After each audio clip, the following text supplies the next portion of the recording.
This is another in a series of the FTF News live interviews. I'm Eugene Grigo, Chief Content Officer for FTF and FTF News. Today, we are very lucky to be talking to Carol Penhale, Managing Director of Advisory and Consulting at Broadridge Financial Solutions. And we're going to talk about shorter settlement cycles. The issue is on everyone's mind again as the Depository Trust and Clearing Corporation, otherwise known as DTCC, recently began pushing a two-year industry roadmap for a one-day settlement cycle for equities trading in the United States. So this effort is known as T+1, and it follows a very successful effort to move to Trading Day +2, otherwise known as T+2, that got underway in 2017. But before we dive into the questions, Carol, could you tell us what you do for Broadridge and let us know a little bit about your background? Yeah, absolutely. So I've been at Broadridge about 5 years. I'm a managing director of in our consulting group. We have a boutique consulting firm inside Broadridge. Many folks don't know. And I manage the practice for both capital markets globally, as well as for Canada. So I have some geographical as well as some, particular areas in the industry. So we help clients with strategy, transformations, migrations to things like T+1. And so, we have a great purview, given the size of Broadridge, for the peer comparisons we can bring to the table for clients. And you're based in Toronto right now? I am based, I'm stuck anywhere right now, but yes, I'm based in Toronto right now. So generally I travel a great deal. I have not been doing that in the last year, as nobody has. So what in your background has prepared you for dealing with straight-through processing and shorter trading days, shorter settlements? So it's pretty sad. I've been working on T+1 committees since 1999. And at that time, people were concerned about Y2K, and I wasn't worried about Y2K at all, but I was very worried about this T+1 thing. And I actually went back recently and looked at a deck on T+1 and straight through processing, or STP as we referred to it at that time. And a lot of the things that the industry was trying to hold up are still trying to get to today. And you mentioned T2.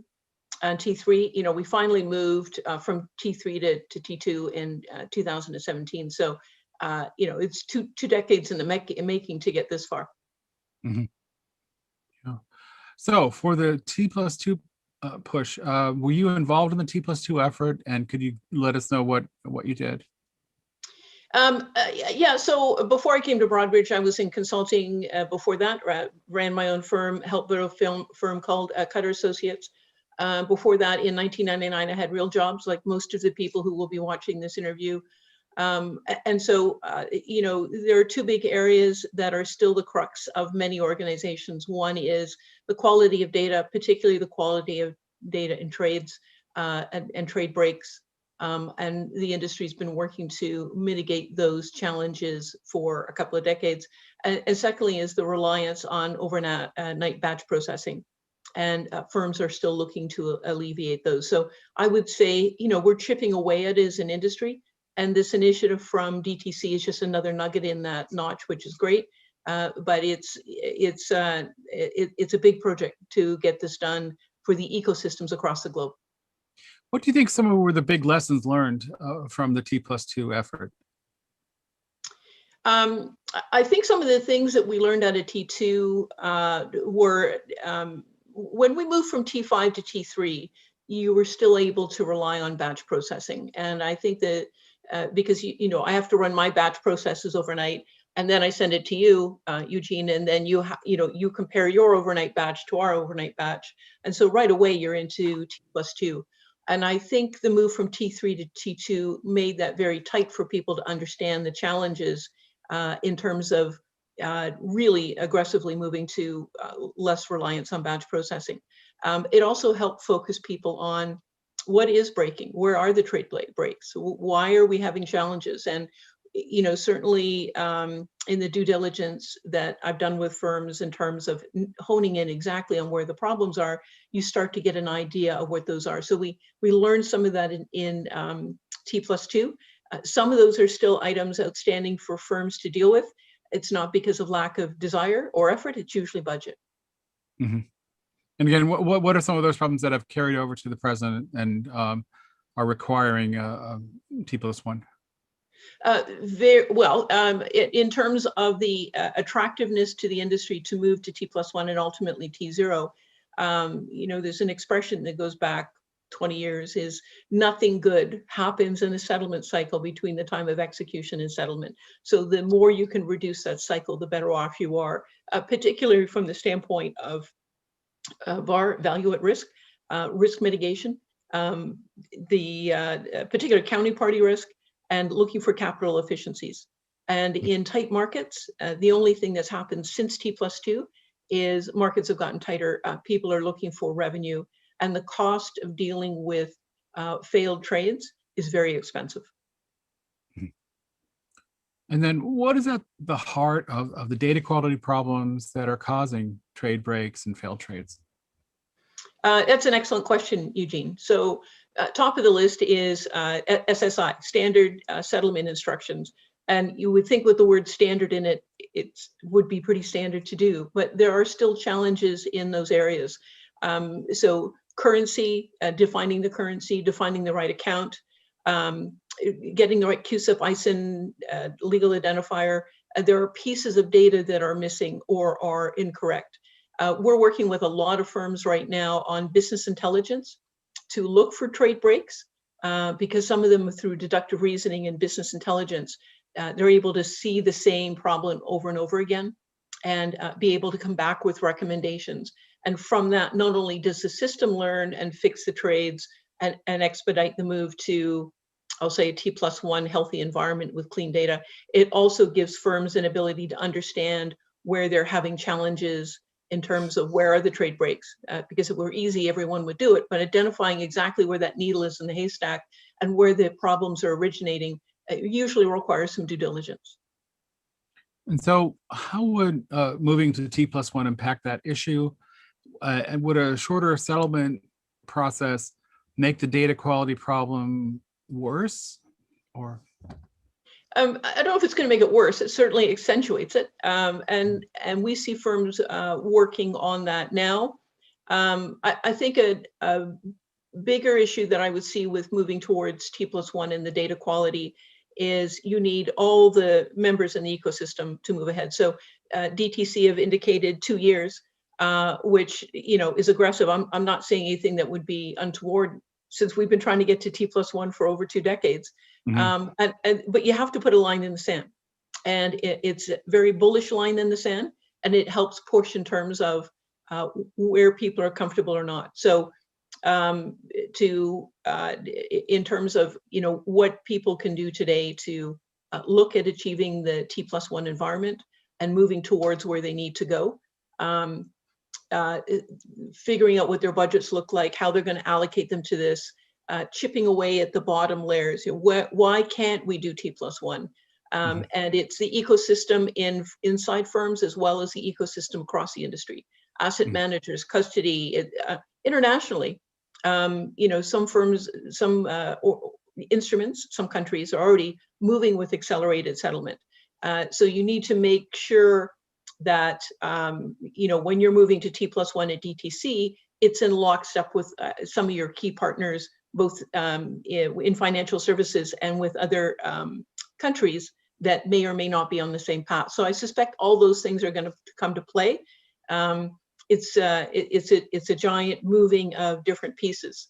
So I think the T+1 date is ambitious, but it certainly opens the discussion again, and it's long overdue with what we've seen in the last year with the COVID environment. Work from home has, I actually wrote a white paper on this, work from home has highlighted a lot of the problems with manual processing. Manual processing would be dealing with things like data and trade breaks and trades. So I think it's really top of mind, and reading the ION project white paper from DTC, which came out in May of 2020, they seized the opportunity to be sitting at home, working from home and talking to folks in terms of what are you seeing, what are the challenges. And it was a fantastic time in history to do that, because a lot of firms have been struggling with a clean operational environment in the work from home environment. I know that's a long answer, Eugene, but. Okay. Well, a couple of things.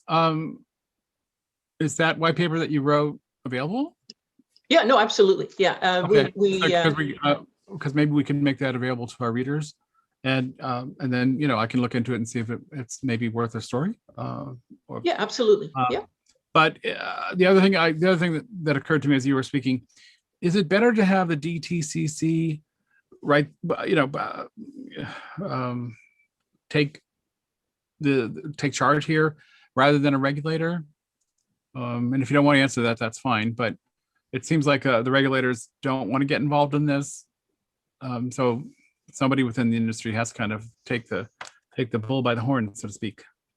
I think they'll get support from the regulators. If you look at initiatives like SFTR, which you may or may not be familiar with, the regulators are looking for data traceability and data lineage.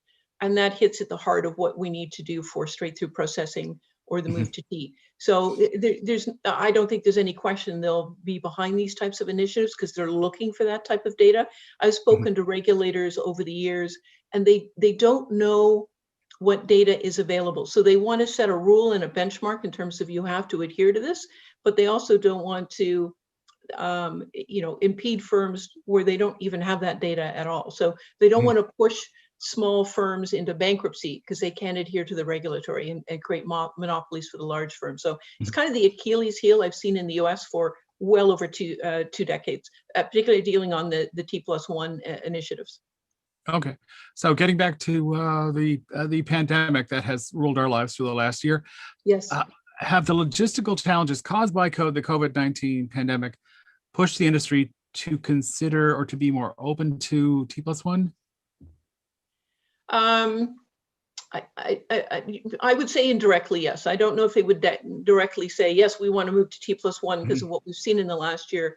But a lot of firms have had operational pain in a work from home environment because they can't, a lot of the things that are manual or broken, you have to be hands-on, and that's not been an option. So I think it's accentuated and it's brought to the top of the list areas where people are like, we need to fix this because we can't do this in a work from home environment. So it's raised the priority of what I would say are the natural elements that feed into a T+1 and even a T strategy.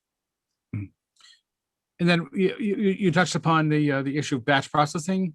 What about those people who say that I love my batch processing? Why can't I have it? What are the problems with it, and why does it have to go away? Well, I've said this for many years. The only thing I know harder to change than a large system is corporate culture. And a lot of folks who are resistant to change are not necessarily wrong. They just want to make sure that they mitigate the business, operational, and IT risk as they migrate to a more fluid environment away from batch. Batch processing has been around, forever in this industry. And so the idea of moving to, straight through processing or, I'll say real-time gross up or night cycle re-engineering. These are all the terms I'm starting to hear come up with this. They're scary for some groups in organizations. And a lot of this, anything that's enterprise-wide, Eugene, is tough to do. And in order for firms to be T+1 or even T in their own organizations, let alone T+1, they need to be able to talk to each other. So the front office, the middle office, the back office, as well as speak to their parties on the street, and then to organizations like DTC. Those working parts and bringing all those constituents together to have a cohesive, happy workflow is not easy. And there are groups that will be more resistant than others. Accounting has always been able to rely on batch processing. And, we have a decent idea of what's happening by 4 o'clock. Then we want our batch processes, we do our reconciliation, and we know overnight where the breaks are. So trying to break away from that in batch processing is tough, but we're helping firms in these two key areas. One is reducing the reliance on batch processing, and it's partly systems, it's partly workflow, it's partly data quality, and it's partly a comfort level. And I can't underestimate or understate the importance of the comfort level that people need to have, because you can write the check and set up all kinds of stuff to be real time, but if people don't trust the data and the systems, it's all for naught. So it's getting the buy-in simultaneously with building out the technology environment. Okay, and then as you said, you've been involved with these issues for, well, since 1999. Do you think that the T+1 move is going to be successful? And if so, what makes you optimistic about it? Yeah, I was optimistic in 1999, clearly too optimistic. The advice I gave to our operating group at that time was, let's focus on straight through processing, because the T+1 date will kind of move likely, because it'll be difficult for everybody to be involved. Given I gave that advice in 1999, I think it's pretty sound. The date has moved. So I think we are in a better position to be T+1 and the ultimately move to T than we've ever been. The amount of technology, so you know, the amount of technology that's coming out for things like DLT, distributed ledger technology, blockchain, the move to the cloud. Those technologies have been, you know, swarming around for a couple of years now. But really, what has put fuel to the fire is the work from home environment. One of my favorite quotes of all time it was from Obama's chief of staff in 2008 when we had the subprime crisis. And he said, you know, never let a serious crisis go to waste. And from the standpoint of COVID, it's obviously a humanitarian crisis, but it's also a crisis in terms of an industry where we've had a business continuity and disaster recovery plans that the systems would go down. But having the reverse where the systems are fine, you just can't touch them or attend to them. And I can't go and deposit the checks because I'm not allowed to go to the office or to the post office.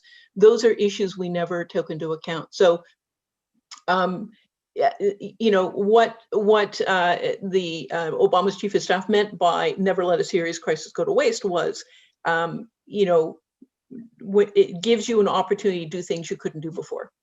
And the work from home environment has given us an opportunity to do things we couldn't do before. And it's highlighted in terms of priorities. We've done a lot of things in our consulting group.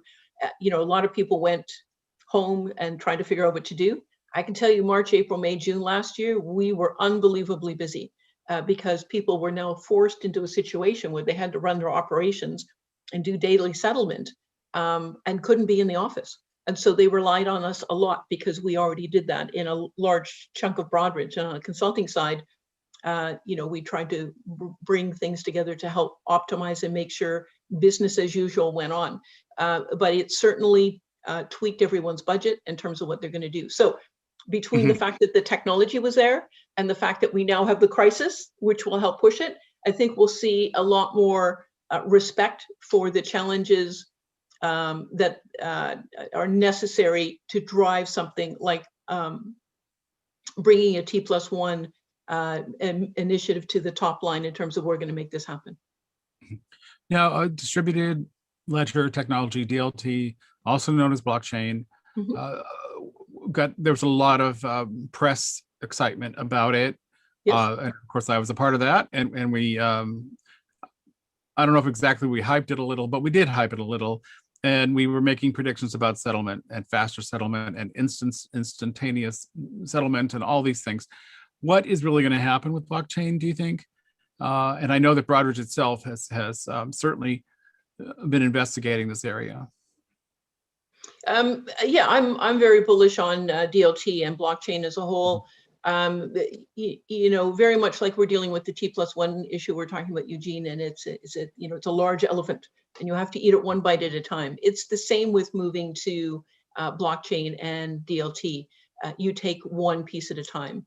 And, you know, I talk to clients all the time in terms of prioritizing, what do you do for second and third? And it's the same for this industry.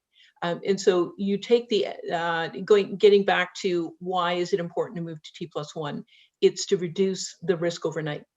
So you want to look at the instruments that are creating the most value at risk for you, or capital inefficiencies or trap liquidity. And those are the ones that are going to rise to the top of the surface in terms of this is a good case for DLT or blockchain. We have a patent at Broadridge on bilateral repo. So we've already started to go down that list, but the instruments that will be at the bottom of the list, and I don't mean that in a derogatory fashion, but the ones where there's very little business and overnight capital risk, there's not a lot of value at risk.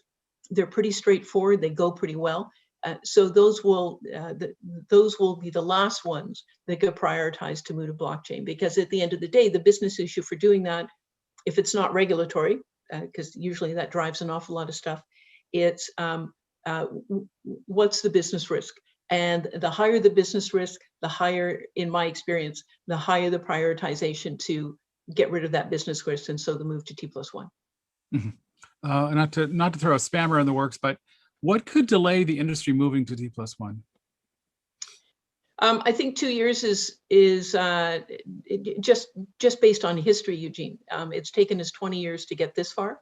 The idea that the industry across the globe could get to T+1 in 2 years, I think is ambitious, particularly for things at DTC that are interlisted for securities in other countries. If they haven't gone T+1 and they're not positioned to do so inside 2 years and DTC are, then you've got a potential, arbitrage situation where we're trading the same security in different marketplaces. And that happens a lot with some of the larger, I'll say, blue chip stocks between a number of different regions globally. So it's important for DTC to put that line in the sand. But I think there's a number of other factors. The buy side or the asset management firms need to be on board, hedge funds, custodians, the whole agent lending industry. So those are big factors. The move to T will be even more astronomically a shift for the industry because we'll start to reduce the reliance on securities lending overnight. There will be no overnight. So the minute you strip I'm trying to prepare for the risk overnight. If you strip that out of the equation because you're doing everything on T, that's a whole segment of the industry that starts to have to morph. And we're starting to see a bit of that in terms of how they're looking at reinventing themselves. And so while it's not on the mainstream for things we're talking about today with T+1, it's certainly a large current in the system that's affecting the rest of the flow. And what, looking ahead 2 years, let's for a second, what will be the benefits of the T+1 move? Let's assume that we've got there. Yeah, that would be awesome. We'll have fewer trade breaks, so people's operational costs will go down just from the fact that it costs money to look after those trades. The value at risk and counterparty risk overnight will drop. I've heard estimates in the 30 to 40% range. I don't know, I don't know if those are right. I haven't gone into a lot of the due diligence. I think it's going to vary per firm based on the counterparties you're dealing with. But even if I just stop there, those are two very attractive reasons for doing that. And one of the firms we've worked with in terms of using BI for reducing trade breaks and their reconciliation process, we've had phenomenal success, and they've been able to reallocate staff that are dealing with that manually to a tune of 6 out of 10 people got to move and work on things where you were analyzing the data, not trying to vet the data. It's amazing how much time gets spent in the industry in exactly that. Front, middle, back office. How much time am I spending vetting the data before I do my work because I don't trust the data I have or there are pieces missing? And if we can get to a confidence in the data, even if we don't get to T+1, Eugene, even if we don't get to T+1 and the data is there and people are confident, that's a huge step forward in terms of cost reduction for all firms. Okay, great. Is there anything else I didn't touch on that you think is important? It's a big topic. I can't think of anything off the top of my head. We did cover a broad swath of things in this call, so happy to chat with you anytime. All right, and this will not be the first time we talk about this. I think it's going to be a big issue. Okay, thank you very much. No problem. Thank you. My pleasure.